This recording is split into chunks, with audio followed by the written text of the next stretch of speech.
So we bring you another installment in our ongoing story about California and its long descent from a middle-class utopia, an inspiration to the rest of the world, to the kind of place that Donald Trump wouldn't want immigration from. For example, third world countries are known for election fraud. California's DMV has just admitted to accidentally registering more than 1,500 non-citizens to vote. Los Angeles, meanwhile, is grappling with an epidemic of typhus, in this country, typhus.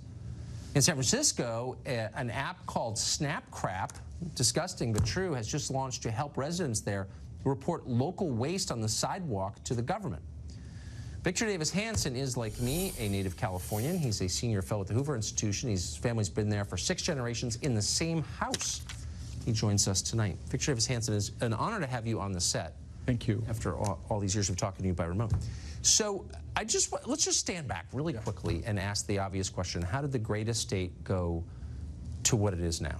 You know, it was a perfect storm, Tucker. First of all, we had $3 trillion come in for capitalization of Facebook, Google, and Apple, and it convinced millions of people in that area where the money was concentrated, Hollywood, the big universities along that coast, that they were not subject to the ramifications of their own ideology. So they could afford to dream and have all of these restrictions, greater regulations, green utopian ideas, and it was always going to affect other people, mostly in the interior, but not always. So housing went up because of the regulations, small businesses fled, taxes.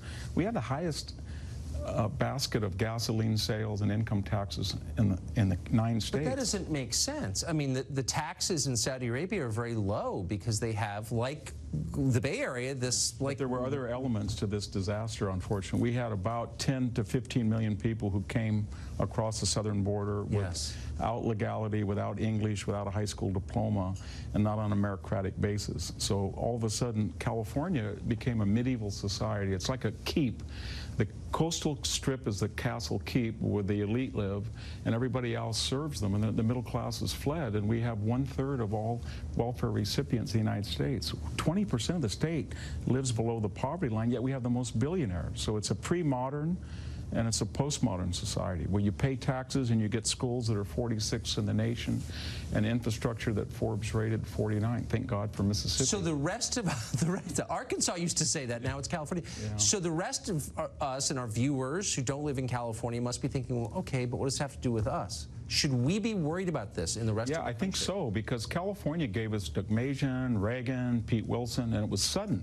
It flipped suddenly to a one-party state, and that was this weird new combination of the Democratic Party. It's a pyramidal society where very wealthy, America's wealthy people are left-wing now. They're very ultra-wealthy. Yes. And then they have a subsidized poor on the bottom, and that was the paradigm that over-regulated, overtaxed, and sent people out of the state. But that's one question that I honestly don't understand. So let's say you're the 41-year-old multi-billionaire who owns Twitter, and 10 minutes away, people are dying of ODs on the sidewalk. Why don't you do something? I mean, Carnegie would have, Rockefeller would have. You feel guilty about your wealth, so in the abstract, you can afford to be left-wing and help the, quote, poor, while your kids go to in the Menlo Park, Sacred Heart, or Castanea. Yeah.